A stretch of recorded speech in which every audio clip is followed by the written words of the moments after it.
Hello everyone, आज के session में डिस्कस करने वाले हैं इलेक्ट्रोमैग्नेटिक इंडक्शन के वीवीआई ऑब्जेक्टिव क्वेश्चंस जो बिहार बोर्ड फिजिक्स के एग्जाम के लिए इंपॉर्टेंट माने जाते हैं। उन सवालों को डिस्कस करेंगे। तो चलिए स्टार्ट करते हैं आज के सेशन को। फर्स्ट सवाल है, flux linked through following coils changes with respect to time then for which coil and EMF is not induced। यानी हमारे पास बहुत सारे कॉइल दे रखा है, ठीक है, जिसमें से कॉपर कॉइल्स हैं, वुड कॉइल है, आयरन कॉइल है, ठीक है। तो उससे क्या करेंगे, मैग्नेटिक फ्लक्स पास करवाएंगे, लेकिन वो जो मैग्नेटिक फ्लक्स होगी वो वेरिएबल होगी। तो पता है इलेक्ट्रोमैग्नेटिक इंडक्शन की रूल होती है कि यदि किसी क्वाइल से, मतलब क्वाइल कंडक्टर होनी चाहिए, उससे यदि वेरिएबल मैग्नेटिक फील्ड पास करवाते हैं, ठीक है, वेरिएबल मैग्नेटिक फ्लक्स पास होती है, तो वहां पर क्या होती है, इंड्यूस्ड ईएमएफ होती है। ठीक है, तो क्वाइल कैसा होना चाहिए, तो कंडक्टर होनी चाहिए। तो कौन सा ऑप्शन करेक्ट होगा जरा ये बताएंगे। तो ऑप्शन यहां करेक्ट होगा, देखिए नोट पूछा है, इसमें भी होगा, कॉपर में भी होगा, आयरन में भी होगा, लेकिन वुड जो प्लेट, वुड जो क्वाइल है, ये क्या है, कंडक्टर नहीं है, मतलब इसमें क्या होगा, यहां पर इंड्यूस्ड ईएमएफ नहीं होगा। ठीक है, नेक्स्ट दे रखा है, the value of self inductance of A coil is 5 Henry. मतलब एक जो है से इंडक्टर है या तो क्वाइल है जिसका इंडक्टेंस कितना है, 5 हेनरी, यानी L is equal to 5 henry हो गया। The value of current changes from इतना टू इतना इन 5 सेकेंड, यानी I1 कितना है, तो 1 एम्पियर है। I2 कितना है, तो यहां पर दे रखा है 2 एम्पियर है। ठीक है, कितना टाइम इंटरवल लिया, डेल्टा टी लिया, जो कि कितना है, 5 सेकेंड है। ठीक है, then the value of induced EMF, तो इंड्यूस्ड ईएमएफ माइनस एल, और ये होगा delta I by delta T, ये मोड होगा इसका, तो माइनस होगा एल डेल्टा आई, तो यहां से क्या लिखेंगे, डेल्टा आई मतलब I2 माइनस I1, मतलब 2 में 1 जाएगा, तो यहां पे 1 बचेगा बाई डेल्टा टी, तो क्या आएगा, 5 आएगा। मोड है तो प्लस हो जाएगा, एल की वैल्यू 5, 5 इंटू 1/5 कैंसिल आउट कर दीजिए, 1 वोल्ट आ जाएगा। तो यहां पर इंड्यूस्ड ईएमएफ 1 वोल्ट होगा। हेनरी ये नहीं होगा, हेनरी यूनिट गलत से लग गई, ये वोल्ट होगा, ये वोल्ट है। ठीक है, ये भी क्या है, वोल्ट है, वोल्ट है, और ये वोल्ट है, यानी 1 वोल्ट। ठीक है, 1 वोल्ट करेक्ट आंसर आया। अब देखो आगे, SI unit of magnetic flux is, देखिए ampere per metre, weber, Gauss और स्टेड, तो ये होता है वेबर। मैग्नेटिक फ्लक्स की फॉर्मूला होती है बी ए कॉस थीटा। ठीक है, इसको बी डॉट ए भी हम लोग लिखते हैं फॉर्मूला। इससे यदि यूनिट निकालोगे तो मैग्नेटिक फील्ड का टेस्ला, एरिया का मीटर स्क्वायर, यानी एक दूसरा यूनिट होता है जिसको बोलते हैं टेस्ला मीटर स्क्वायर, राइट, या तो हम लोग क्या बोलेंगे, वेबर बोलेंगे। ठीक है, देखिए आगे के topic, an EMF induced in a coil the linking magnetic flux, यानी हमारे पास एक कॉइल है, इसमें क्या होना चाहिए, इंड्यूस्ड ईएमएफ होना चाहिए। तो इससे लिंकिंग जो मैग्नेटिक फ्लक्स होगी, यानी ये जो फील्ड लाइन जो पास करेगा, वो कैसा होगा, डिक्रीज करेगा, must decrease, must increase, must remain constant, can be either increased और डिक्रीज्ड, यानी यही ऑप्शन करेक्ट होगा। इंक्रीज भी हो सकता है, डिक्रीज भी हो सकता है। इंक्रीज करेगा उस समय भी इंड्यूस्ड ईएमएफ होगा, मैग्नेटिक फील्ड लाइन जो है, जो फ्लक्स है ना, डिक्रीज करेगा उस समय भी, इंक्रीज करेगा उस समय भी। तो ये क्या होगा, कैन बी आइदर इंक्रीज्ड और डिक्रीज्ड। ठीक है, तो यहां से एन ईएमएफ इंड्यूस्ड होगी कॉइल में, लेकिन कब, ऐसा। Next, Lenz law is a consequence of the laws of conservation of. क्या चार्ज है, क्या एनर्जी है, क्या इंड्यूस्ड ईएमएफ है, क्या इंड्यूस्ड करंट है। देखिए, तो लेंज जो लॉ है वो एनर्जी के कंजर्वेशन पे बेस्ड है, तो एनर्जी के कंजर्वेशन हो जाएगा। ठीक है। Next, magnetic energy stored in an inductor is, यानी एक देखिए इंडक्टर है, इसका इंडक्टेंस L है, इसमें करंट I पास हो रही है, इससे फ्लो कर रही है I, तो इसकी जो एनर्जी होगी वो हाफ LI² होगा, यानी फॉर्मूला हाफ LI²। तो हाफ LI² ये है, हाफ LI² हो गया।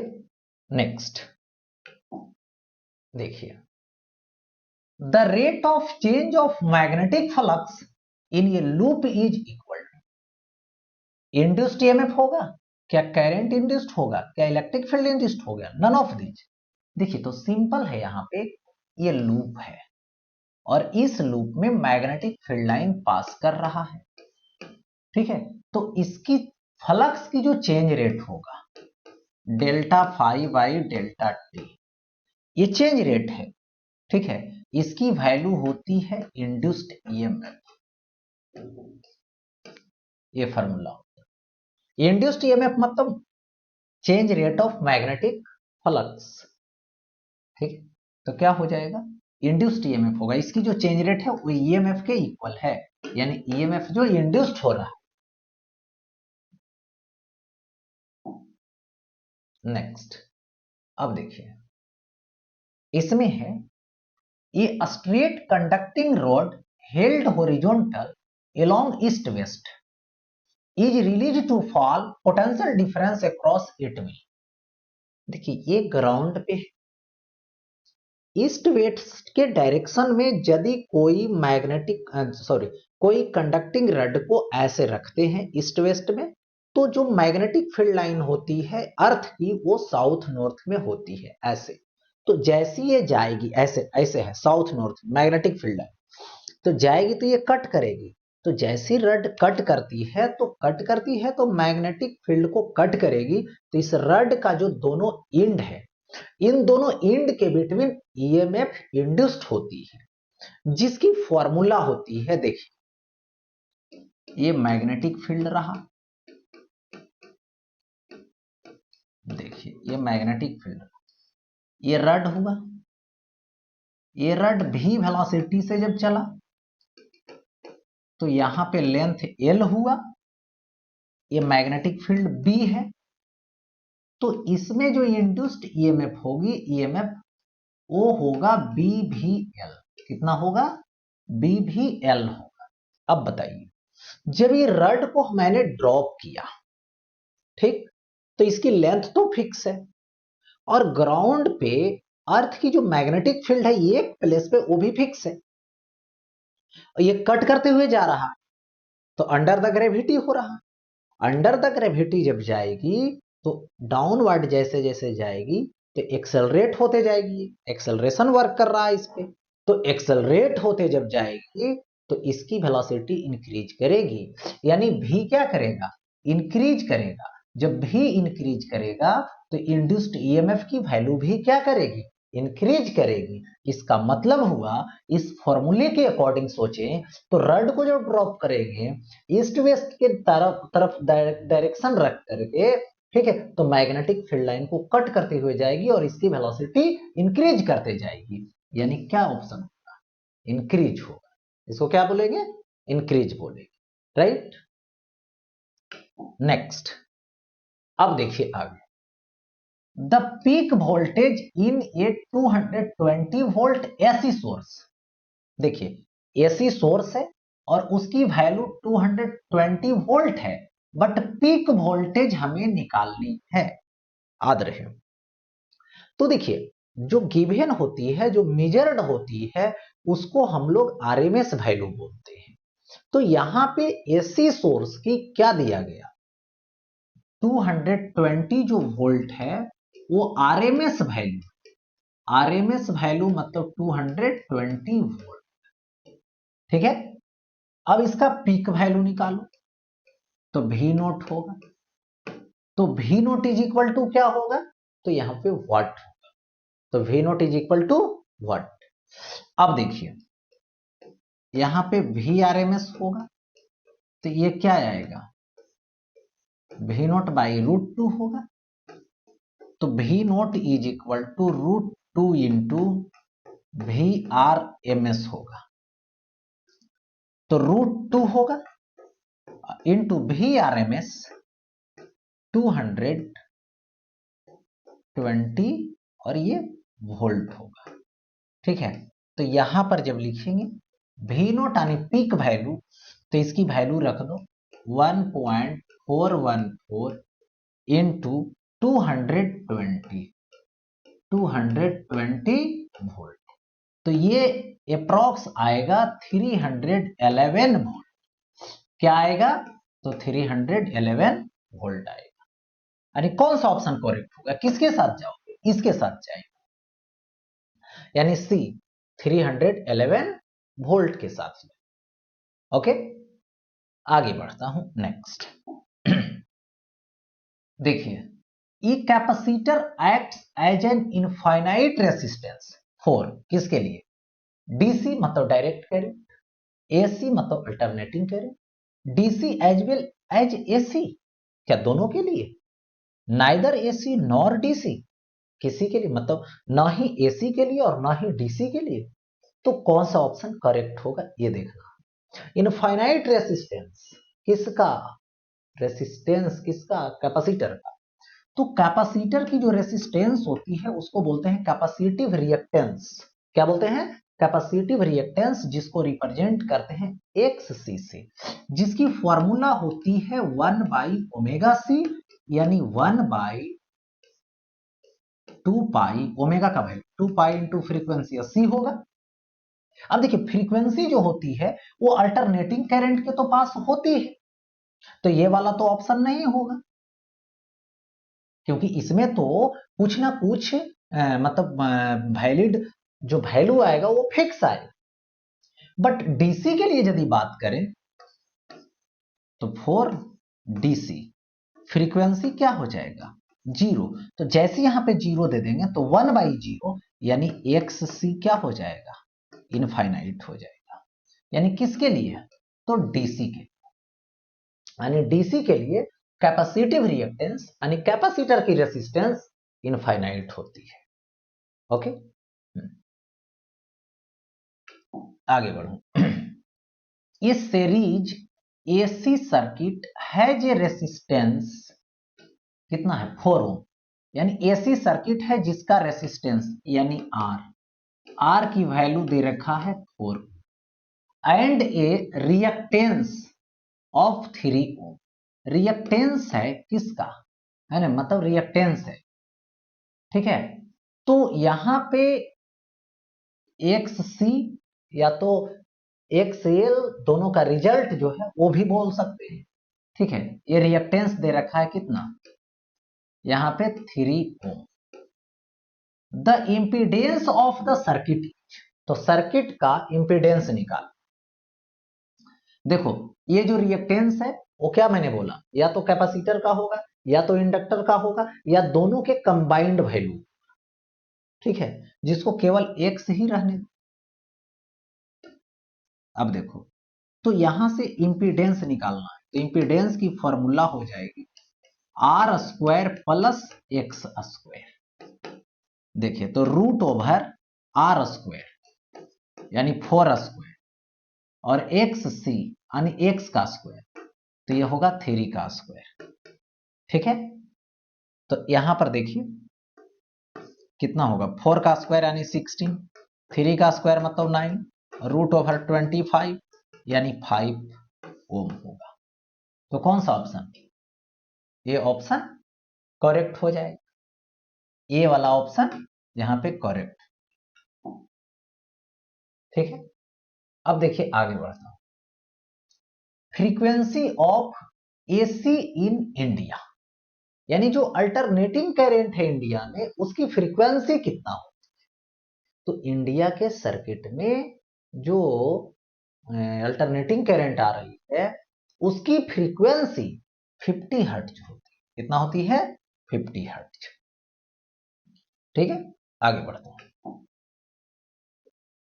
When current in a coil is reduced from 2 ampere to 1 ampere, ये दे रखा है, यानी I1 कितना है?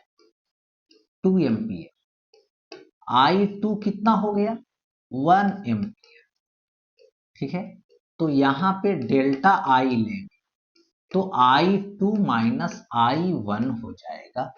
तो I2 में I1 जाएगा, 1 माइनस 2 यानी माइनस 1 एम्पियर आएगा, माइनस 1 एम्पियर होगा।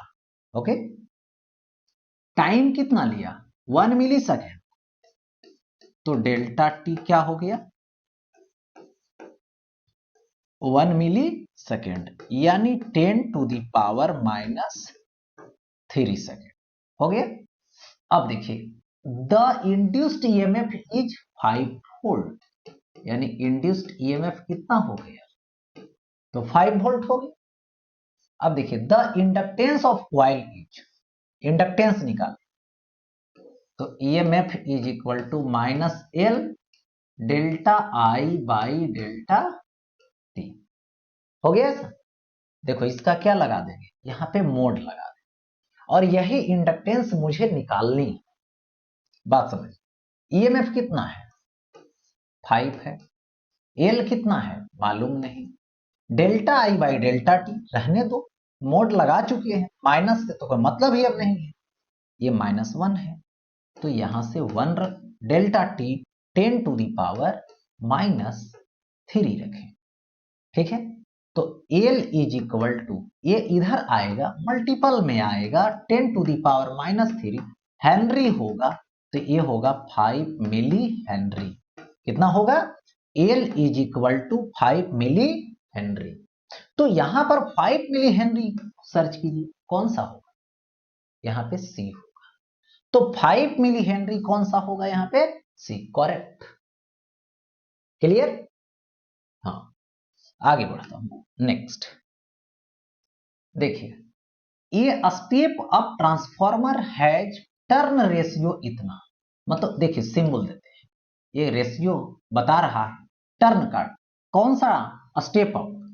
तो ये देखिए ऐसा है, ये है प्राइमरी, तो इसमें नंबर ऑफ जो टर्न है वो एनपी है, और इसमें नंबर ऑफ टर्न ये कौन है? सेकेंडरी है, ऐसा।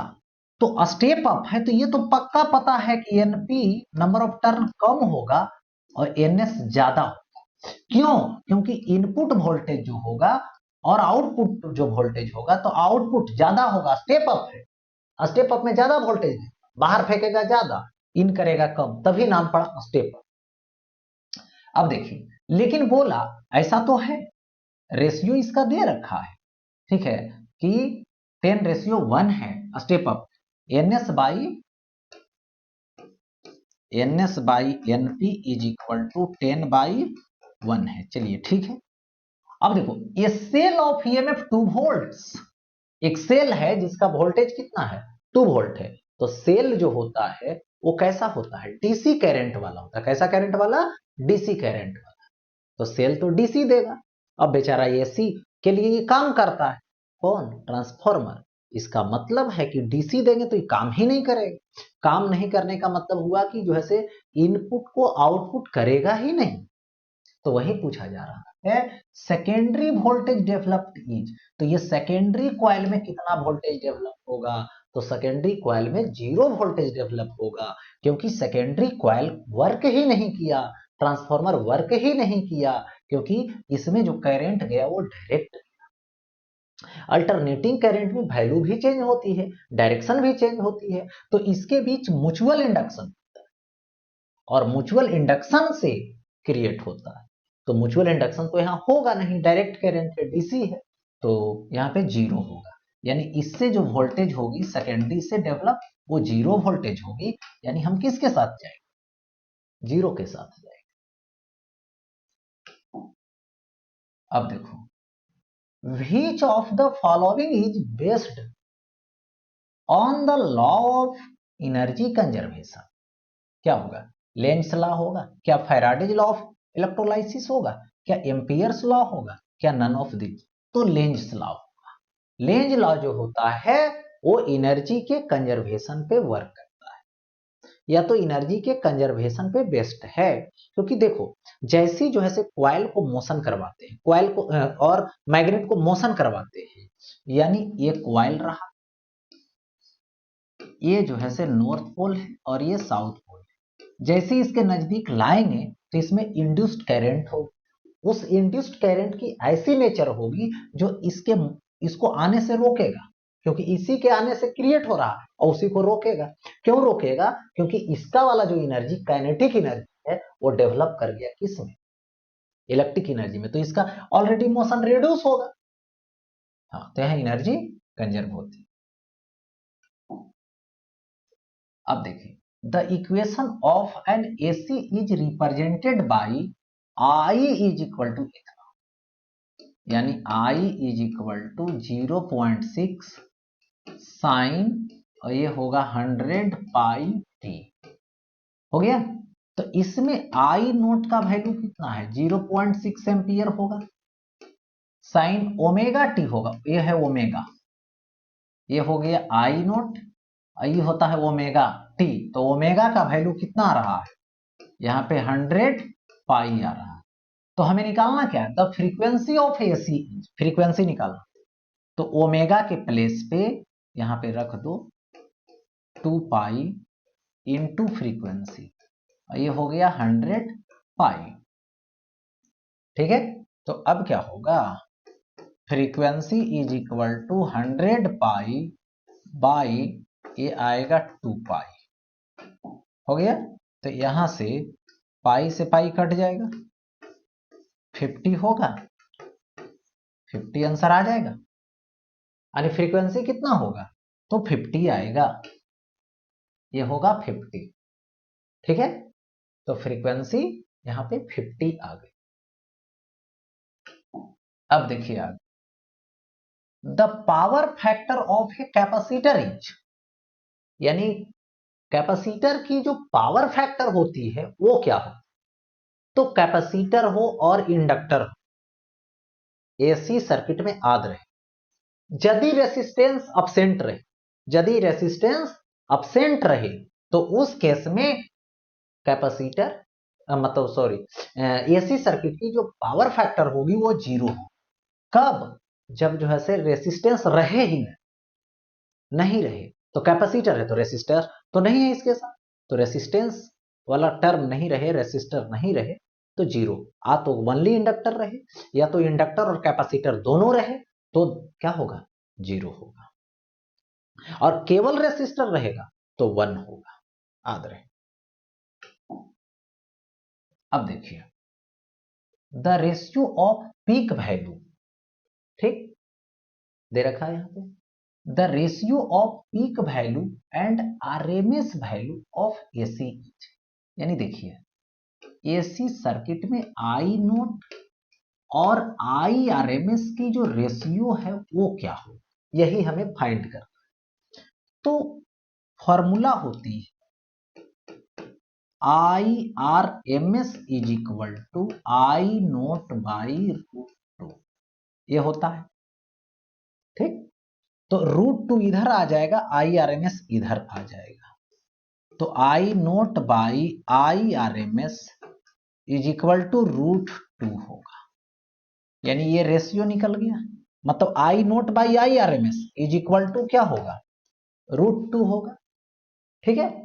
आई naught by I R M S is equal to √2, यानी कौन सा ऑप्शन करेक्ट हो?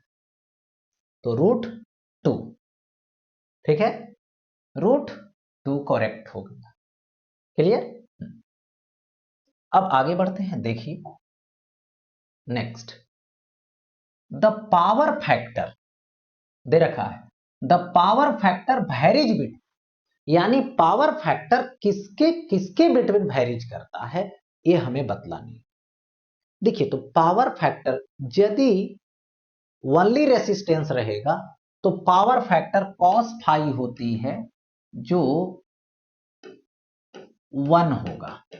और यदि रेसिस्टेंस है सिर्फ तब, और यदि रेसिस्टेंस नहीं है, केवल कैपेसिटर है या तो केवल इंडक्टर है या तो इंडक्टर और कैपेसिटर दोनों है, तो उस केस में cos फाई 0 होगा।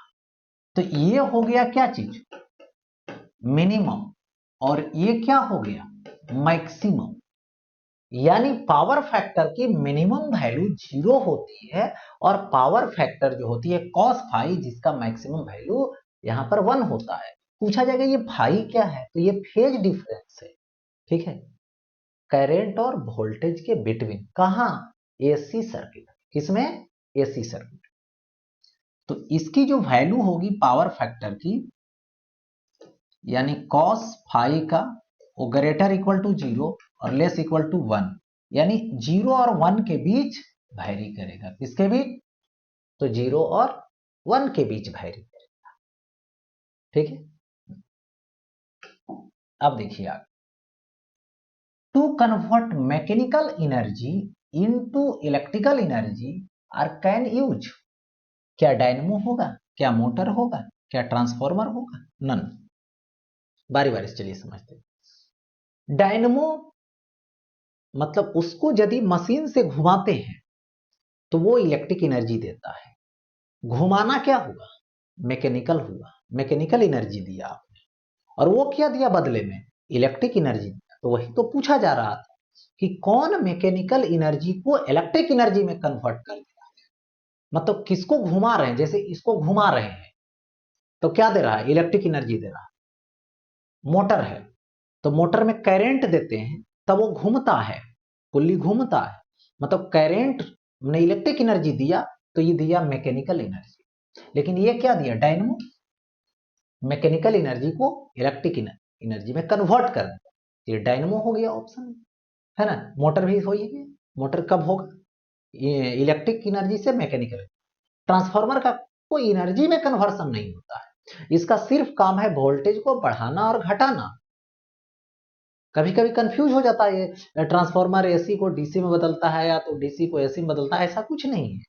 केवल ट्रांसफार्मर का काम है कि लो वोल्टेज है तो उसको हाई कर देगा, या तो हाई वोल्टेज है उसको लो कर देगा, ठीक है।